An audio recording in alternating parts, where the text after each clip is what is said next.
పాపం నేను చనిపోయినట్టున్నారు కదా. తబలా మూగబోయింది. సుప్రసిద్ధ విద్వాంసుడు జాకీర్ హుస్సేన్ అమెరికాలో కన్నుమూత.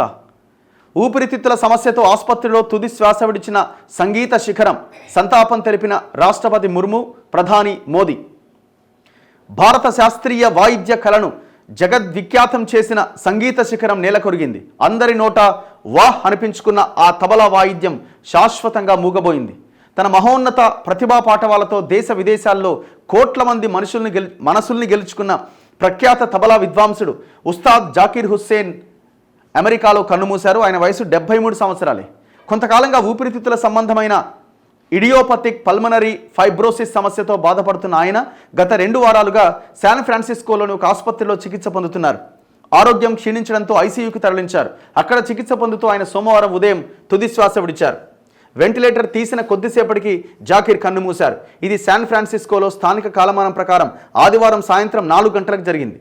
భారత కాలమానం ప్రకారం సోమవారం ఉదయం 5:30కు జరిగింది అని జాకీర్ సోదరి ఖుర్షిద్ వెల్లడించారు. అమెరికాలో నివసిస్తున్న జాకీర్కు భార్య, 2 కుమార్తెలు ఉన్నారు. ఆయన భార్య యాంటోనియా కథక్ నృత్య కళాకారిణి అట. సో దీని మీద వీళ్ళు పెద్ద కథనమే రాసినారు.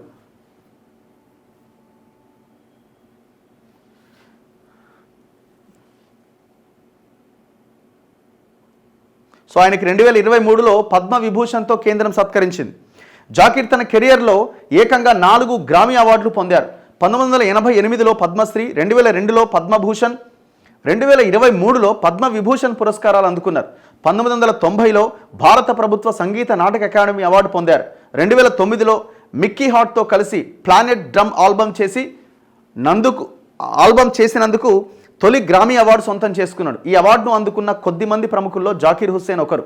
2024లో జరిగిన 66వ గ్రామీ అవార్డుల్లో ఒకే రాత్రి 3 ట్రోఫీలు గెలిచిన తొలి భారతీయుడిగా జాకీర్ హుస్సేన్ చరిత్ర సృష్టించాడు. బట్ ఆయన ఇక్కడ ఉండట్లేదు, అమెరికాలోనే ఉంటున్నారు.